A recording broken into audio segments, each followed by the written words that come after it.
Hey guys, welcome back to the channel. In today's video, we are comparing LibreCAD versus QCAD, two of the most popular free 2D CAD programs out there. So let's find out which one's better for you. Starting with LibreCAD, it's a completely free and open source 2D CAD tool available on Windows, Mac, and Linux. It supports DXFs, SVG, and PDF file formats and runs smoothly even on older or lower end hardware.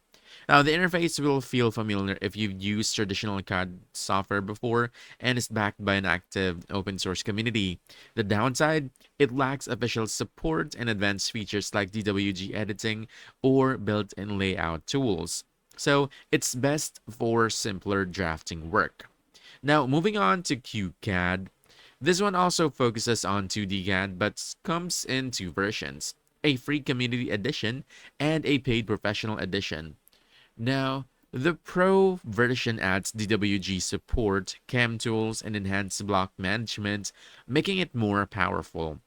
Users also say QCAD feels more intuitive, stable, and faster overall.